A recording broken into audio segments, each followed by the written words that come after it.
Ya, mari kita lihat Filipi pasal yang keempat ayat yang ke-8. Filipi pasal 4 ayat yang ke-8. Jadi akhirnya saudara-saudara, semua yang benar, semua yang mulia, semua yang adil, semua yang suci, semua yang manis, semua yang sedap didengar, semua yang disebut apa? Kebajikan dan patut dipuji. Pikirkanlah semuanya itu. Oke, kita baca sama-sama 3, 2, 1.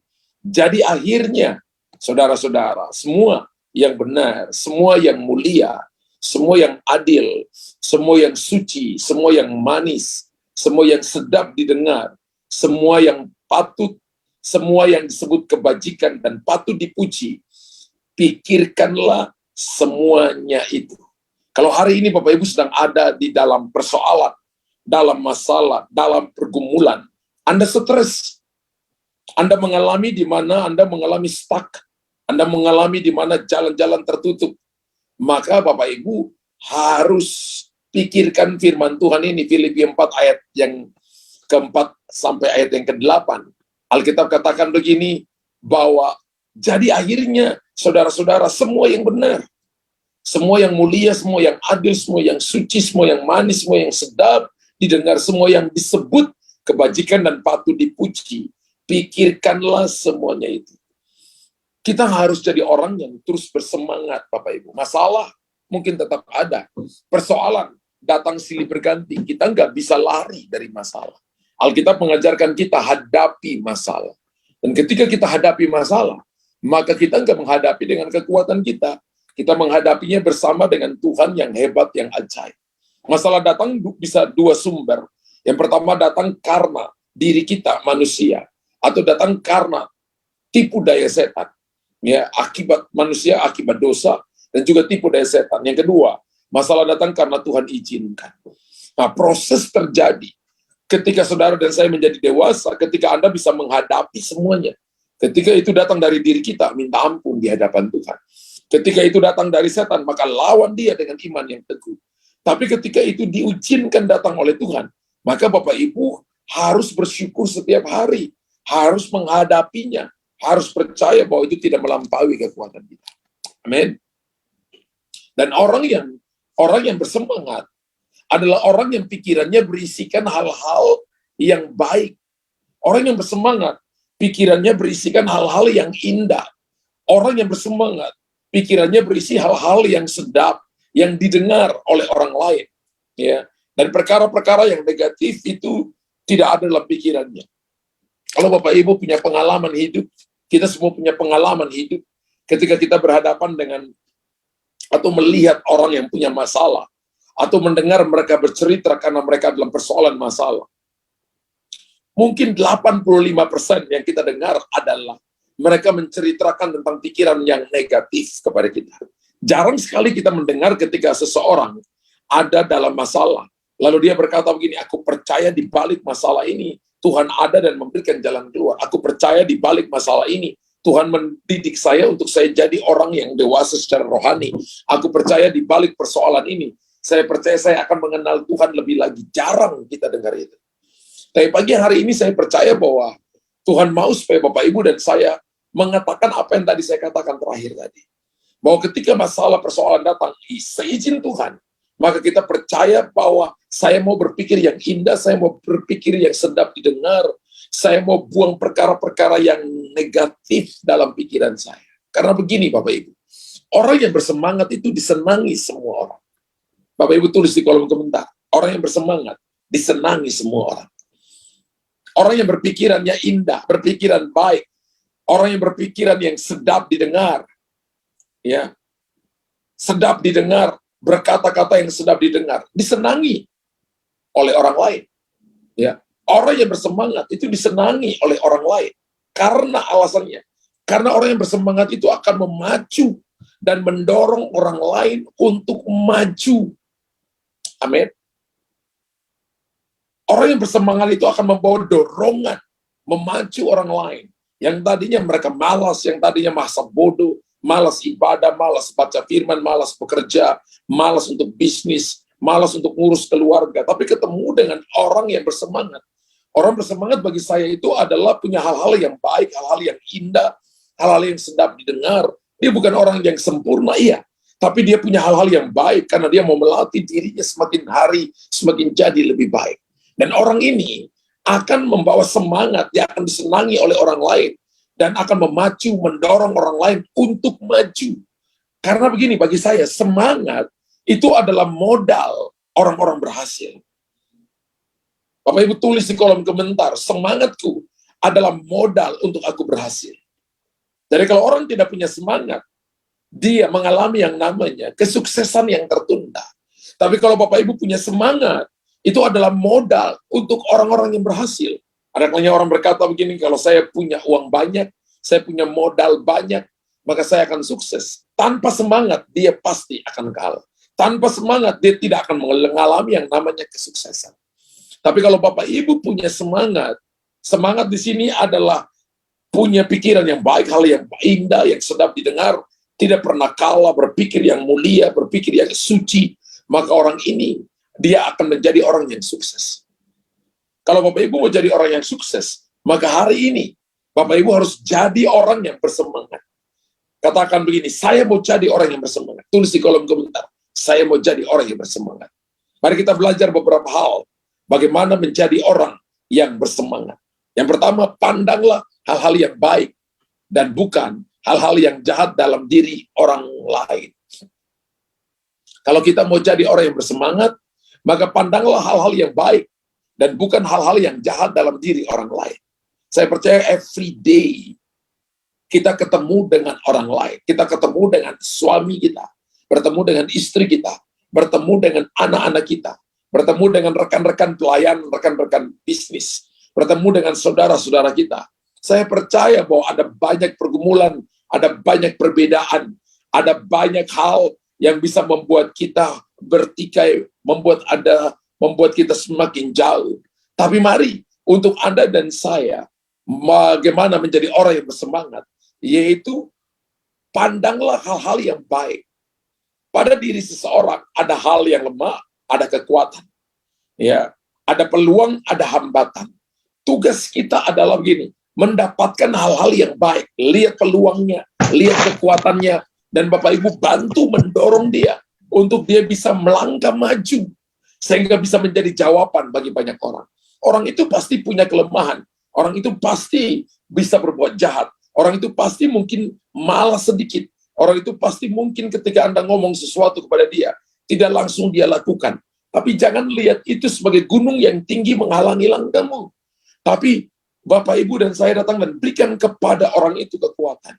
Kalau lihat bahwa suamimu semakin lemah, maka istri harus berikan kekuatan. Kalau lihat istri semakin lemah, suami harus berikan kekuatan. Kalau lihat anak-anak kita menjadi putus asa, orang tua harus berikan kekuatan. Kalau kita lihat bahwa para pegawai kita, karyawan kita semakin lesu, maka bos harus memberikan kekuatan. Sama juga dalam pelayanan. Ketika kita lihat para pekerja kita semakin lesu, jalannya itu sudah lemas, maka gembala harus memberikan kepada mereka kekuatan. Katakan amin. Ibrani pasal 12 ayat yang kedua. Ibrani 12 ayat yang kedua. Kita harus memandang hal-hal yang baik dan bukan yang jahat dari diri orang lain. Ibrani 12 ayat yang kedua. Marilah kita melakukannya dengan mata yang tertuju kepada Yesus, yang memimpin kita dalam iman, dan yang membawa iman kita kepada kesempurnaan, yang dengan mengabaikan kehinaan, tidak berpikir tentang kekalahan, tidak berpikir tentang kesalahan, abaikan itu, dengan mengabaikan kehinaan, tekun memikul salib, ganti sukacita yang disediakan bagi dia, yang sekarang duduk di sebelah kanan takhta Allah. Saya percaya bahwa kejahatan ada di mana-mana. Hal yang jahat ada di mana-mana. Namun kita tidak mengizinkannya mewarnai pandangan kita dan membatasi pertolongan kita kepada orang lain. Jangan izinkan masalah, persoalan, perbedaan menjadi musuh bagi kita. Lihat perbedaan itu menjadi sebuah keindahan. Bayangkan kalau misalnya semua laki-laki muka seperti suami Anda, betapa sulitnya istri mencari suaminya. Bayangkan saja kalau semua wanita muka seperti Anda, betapa sulitnya suami mencari istrinya. Wow, kita berbeda, hidung berbeda, pipi berbeda, kening berbeda, rambut berbeda. Perbedaan itu bukan musuh, perbedaan itu adalah sebuah keindahan. Jangan izinkan kejahatan, perbedaan itu mewarnai pandangan kita dan membatasi pertolongan kita. Karena ada perbedaan sehingga membatasi kita untuk menasehati orang lain, membatasi kita untuk mendoakan orang lain, membatasi kita untuk menolong orang lain yang membutuhkan pertolongan. Orang yang bersemangat selalu datang dan membawa jawaban. Kan tadi saya katakan semangat adalah modal orang-orang sukses. Jadi kalau kita nggak punya semangat, maka kita sulit untuk menolong orang lain. Tapi kalau kita punya semangat, mungkin Anda nggak punya uang yang banyak, mungkin Anda belum punya kecakapan, kepintaran yang banyak, tidak punya banyak titel di depan dan di belakang nama saudara, dan mungkin Anda dan saya tidak punya kedudukan yang baik. Tapi kalau Anda punya semangat, maka Anda akan bisa menolong orang lain. Semangat itu seperti kalau Anda hadir itu Anda membawa sebuah dorongan, seperti sebuah tekanan yang kuat, seperti aliran listrik yang menyala, yang mengalir, yang akan datang dan memberikan kekuatan kepada mereka yang lemah, sehingga mereka dikuatkan kembali. Kita harus mengejar yang baik, melebihi hal-hal yang buruk, bukan berpusat pada hal-hal yang jahat yang ada di dalam dunia ini. Kita ada di dalam masalah, oke. Tapi jangan izinkan masalah ada dalam kita. Amin. Kita ada dalam persoalan, yes. Tapi jangan izinkan persoalan ada dalam kita. Jangan mengejar hal-hal yang bukan berpusat. Jangan mengejar hal-hal yang berpusat pada kejahatan. Ya, kita harus mengejar hal-hal yang baik. Jangan mengejar hal-hal yang jahat, saudara, yang ada di sekeliling kita. Kalau orang bicara ini, lalu kita berpikir bahwa orang ini pasti begini. Belum tentu. Dalam satu hari orang bisa berubah. Dalam satu minggu orang bisa berubah. Dalam satu bulan orang bisa berubah. Dalam satu tahun orang bisa berubah. Dan kalau Anda sudah tidak pernah ketemu orang itu 5 tahun, dan masih membicarakan kejelekan dia yang 5 tahun yang lalu, Anda menghakimi dan Anda berdosa. Karena tugas kita bukan menghakimi orang lain. Tapi ketika Anda berkata bahwa Tuhan bisa merubah orang itu, dan bisa memakai orang itu, untuk menjadi alat dalam tangan Tuhan, maka kita akan membawa hal-hal yang baik, membawa semangat kepada mereka yang membutuhkan pertolongan, kepada mereka yang jatuh, yang tergeletak, lalu kita angkat mereka, lalu berkata, ini kamu akan bisa dipulihkan, bisa dipakai oleh Tuhan, menjadi alat dalam tangan Tuhan, dan menjadi berkat bagi banyak orang. Tanpa melihat kesalahan orang lain, tapi memandang kepada Yesus, maka kita akan bersemangat.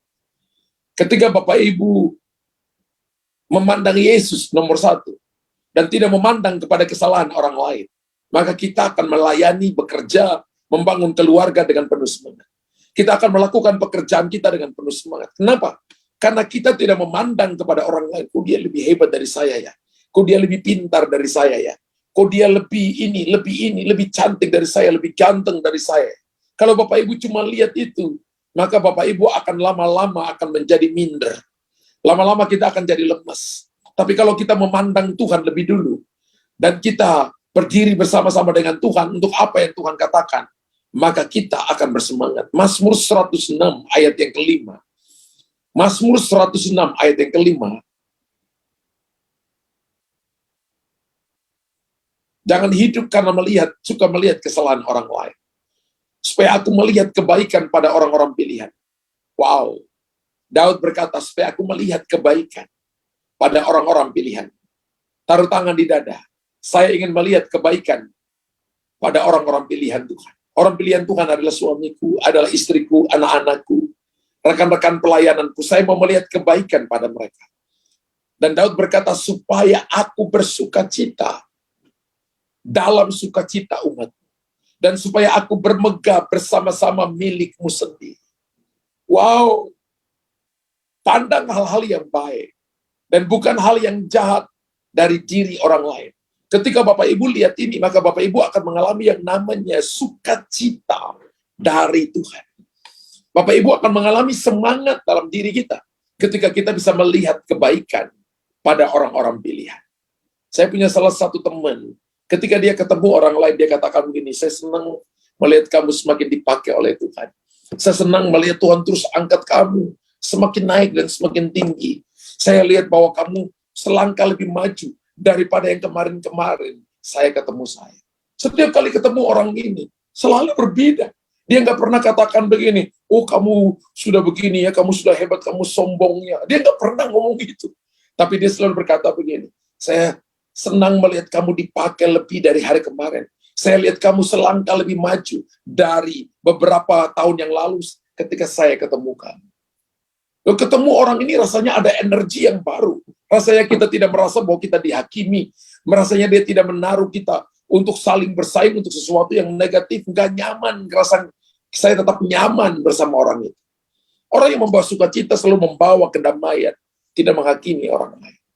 Kalau saudara lihat bahwa orang yang tidak membawa semangat itu selalu berkata, kamu begini, aku begitu, kamu begini, saya begini, kamu begitu, saya begini, kamu kan begini, kamu kan kaya, kamu kan begini, aku kan gak punya apa-apa. Orang itu tidak akan bisa membawa semangat pada diri orang lain. Orang ini akan membuat orang akan, untuk berteman dengan orang ini, rasanya kita semakin hopeless.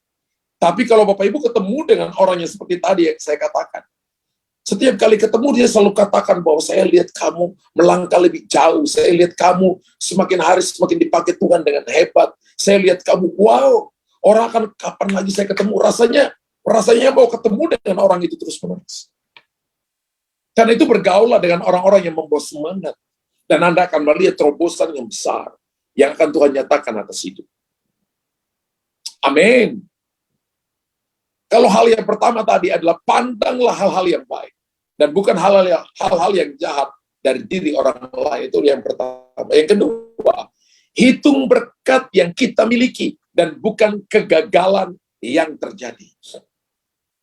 Hari ini mulai hitung berkat-berkatnya. Ada lagu kuno itu, mari hitung berkat-berkatnya. Ya saya lupa nadanya itu ya. Saya lupa nadanya. Mari hitung berkat-berkatnya.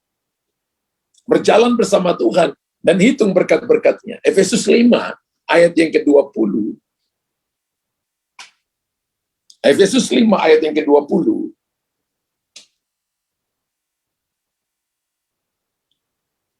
Ucaplah syukur senantiasa atas segala sesuatu dalam nama Tuhan kita, Yesus Kristus kepada Allah dan Bapa kita.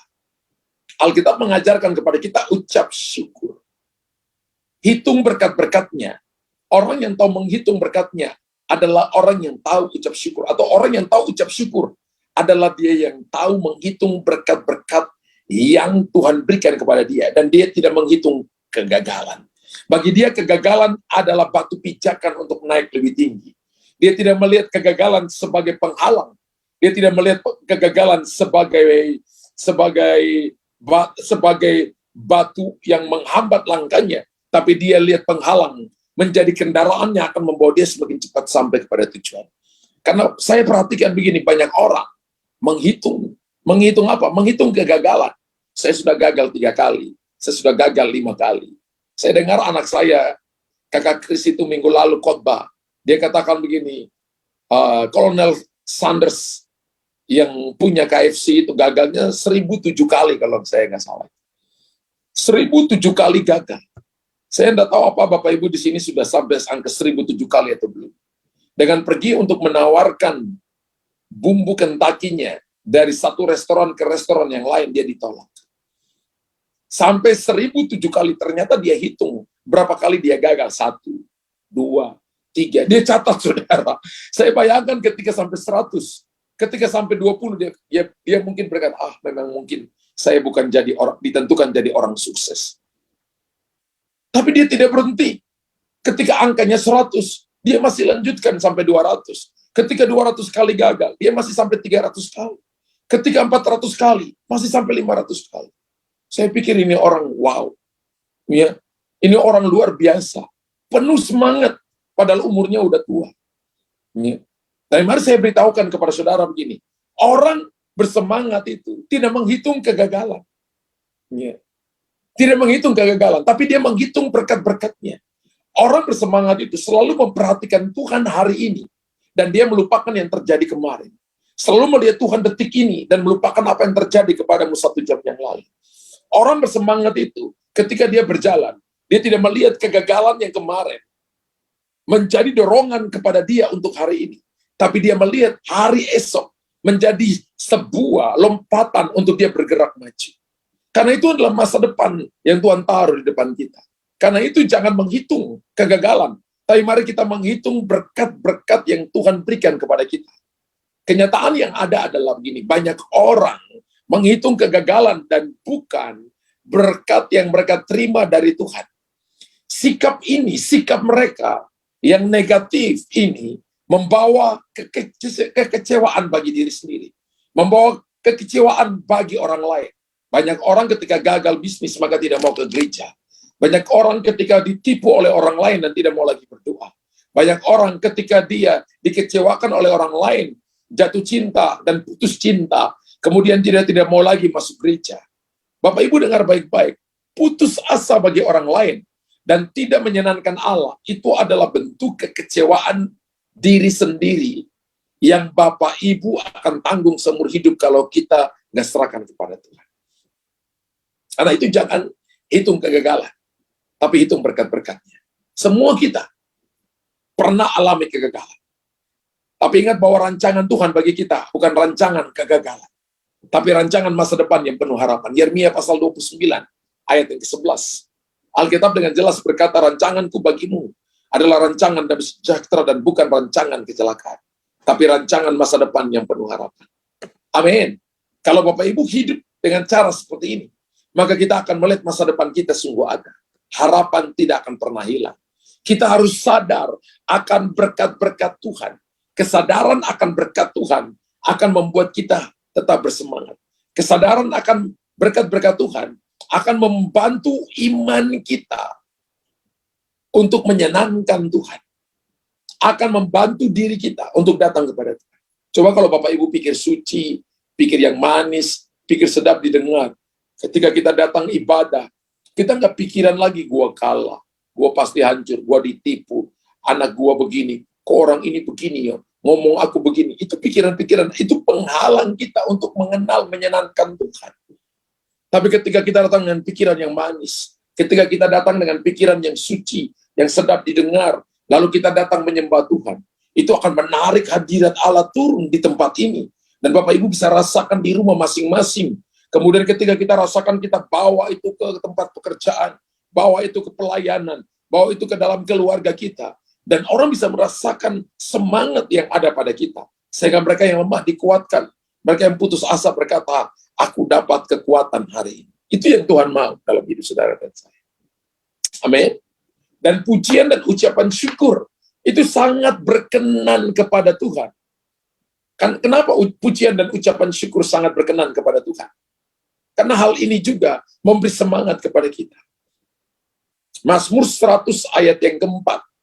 Mazmur 100 ayat yang keempat. Alkitab berkata begini. Mazmur 100 ayat yang keempat. Masuklah melalui pintu gerbangnya dengan nyanyian syukur. Ke dalam pelatarannya dengan puji-pujian. Bersyukurlah kepadanya dan pujilah namanya. Pujian dan ucapan syukur itu sangat berkenan kepada Tuhan. Kalau Bapak Ibu suka ucap syukur, maka itu gaya hidup orang Kristen yang dewasa. Mungkin sepertinya perkataannya simpel, sederhana, tapi itu sulit diucapkan oleh orang-orang percaya. Bapak Ibu lihat aja, kalau Anda punya suami, punya istri, Anda punya teman pelayanan, Bapak Ibu jarang dengar orang ucap syukur. Mungkin dia berdoa, Tuhan aku mengucap syukur. Tapi kenyataan hidup sehari-hari, ketika dia hadapi masalah, dia hadapi persoalan, sulit Bapak Ibu dengar dari mulut pertama, dia ucap syukur. Tapi kalau Anda ingin melihat intervensi sorga, perkara-perkara ilahi dinyatakan menggenapi Mazmur 100 ayat yang keempat, dikatakan masuklah pintu gerbangnya dengan ucap syukur. Anda akan dapat perkenanan Tuhan ketika suka mengucap syukur. Ingat, kata ucapan syukur itu adalah kata yang penuh kuasa. Ketika Yesus berhadapan dengan 5.000 orang laki-laki, lalu 5 roti, 2 ikan ditaruh dalam tangannya, dia tidak doa syafaat yang panjang, dia ucap syukur di hadapan Bapaknya. Dan dia berkata, Bapa, aku mengucap syukur kepada Engkau. Lalu dia memecah-mecahkan roti itu. Ucapan syukur menjadi pintu gerbang untuk Anda melihat mujizat pelipat ganda. Ketika dia berhadapan dengan Lazarus yang 4 hari sudah dalam kubur, dan itu sudah berbau busuk, Yesus ucap syukur, dan pintu kubur dibukakan. Lazarus bangkit dari antara orang mati. Saudara melihat bahwa kekuatan dari ucap syukur itu adalah kekuatan untuk memberi semangat kepada orang lain. Saya pernah lihat ada teman saya yang bisnisnya gagal, ditipu oleh orang. Dan ketika saya ketemu orang ini, dia cuma berkata, Pastor, saya ucap syukur. Dia ngomong dengan saya dengar dia berkata ucap syukur itu mungkin sudah 30-40 kali. Lalu saya tanya kepada dia, dari tadi saya dengar pembicaraan kamu ada kata ucapan syukur. Lalu saya tanya, kenapa kamu lakukan itu? Biasanya ketika orang ditipu orang dengan uang miliaran seperti yang kamu alami, orang selalu ngomel, salahkan orang lain. Ini orang kurang ngajar, teman baik saya tolong, katanya nanti ganti, tapi tidak ganti-ganti uang. Ditelepon 1 bulan kemudian, ditelepon 1 tahun kemudian, ditelepon. Awalnya angkat, kemudian telepon bulan kedua, sudah tidak angkat, telepon bulan ketiga, sudah tidak angkat, sampai sekarang dihubungi, nggak bisa dihubungi. Saya katakan kalau saya ngomel, saya akan sakit. Tapi kalau saya ucap syukur, langit tetap terbuka bagiku. Lalu saya tanya apa yang sedang terjadi. Ketika itu terjadi, saya cuma alami drop, nggak sampai 2 minggu. Tapi Tuhan katakan kepada saya, ucap syukur dalam segala hal. Lalu saya ucap syukur, saya percaya perkataan Tuhan. Ini perkataan yang sederhana, tapi penuh kuasa. Mazmur pasal 50 ayat 23 berkata, persembahkanlah syukur sebagai korban, karena itu yang memuliakan Tuhan. Bukan korban sebagai syukur. Siapa yang mempersembahkan syukur sebagai korban, bukan korban sebagai syukur. Bapak Ibu kasih persembahan sebagai syukur, karena anak lahir, karena ulang tahun, karena ada acara sesuatu, bangun rumah, lalu kita kasih uang ke gereja, lalu kita bilang, ini ucapan syukur. Itu korban sebagai syukur. Boleh saja Bapak Ibu lakukan itu. Tapi Daud berkata begini, aku mempersembahkan syukur sebagai korban. Di tengah-tengah keadaan yang tidak mengenakan. Di tengah-tengah dia, taktanya diambil oleh anaknya. Di tengah-tengah situasi yang tidak mengenakan. Situasi yang secara daging itu nggak enak. Daud datang dan mempersembahkan syukur ke hadapan Tuhan. Karena Daud tahu itu memuliakan Tuhan. Ketika Bapak Ibu bersemangat, maka Bapak Ibu sedang memuliakan Tuhan. Orang bisa melihat Anda disertai oleh Tuhan. Ketika Bapak Ibu penuh dengan ucapan syukur, bukti orang bersemangat itu penuh dengan ucapan syukur, maka itu adalah modal orang-orang sukses, modal orang-orang berhasil. Hari ini, mari rubah sungut-sungut kita dengan ucapan syukur. Hari ini jangan lihat kelemahan diri orang lain. Kalau Bapak Ibu lihat mereka punya kesalahan, tegur. Kalau Bapak Ibu lihat mereka terlambat, Bapak Ibu arahkan mereka. Biar mereka kerja dalam sistem yang baik, sehingga mereka bisa melihat kemurahan dan kebajikan Tuhan turun atas mereka. Jadilah orang yang ketika Anda hadir di sana, Anda membawa orang-orang tersenyum dengan kehadiran. Ya, khotbah ini bukan cuma untuk Anda, ini untuk saya juga. Sehingga kita semua belajar, biar menjadi berkat bagi banyak orang. Jangan orang berkata kalau dia ada, rasanya tuh kita yang ketakutan, gemetaran. Tapi ketika dia ada, kita merasa bahwa kita diberikan kekuatan, kita merasa bahwa kita diberikan semangat, diberikan arahan. Mungkin ketika arahan itu diberikan, mungkin kita katakan, kenapa saya, kenapa ini, kenapa ini. Jangan tanya kenapa saya, jangan tanya kenapa itu, kenapa ini. Tapi tanya, apa yang Tuhan mau saya belajar di situasi ini. Ketika Bapak Ibu terus seperti ini, maka kita akan menjadi orang yang diperbaharui. Kita akan menjadi jawaban bagi banyak orang. Dan nama Tuhan ditinggikan, diagungkan. Tuhan memberkati saudara yang diberkati Tuhan, tulis di kolom komentar. Saya sungguh amat diberkati Tuhan pagi hari. Bapa di sorga, terima kasih untuk firman. Kami tidak mau melihat kelemahan orang lain. Tapi kami mau melihat kekuatan peluang yang ada.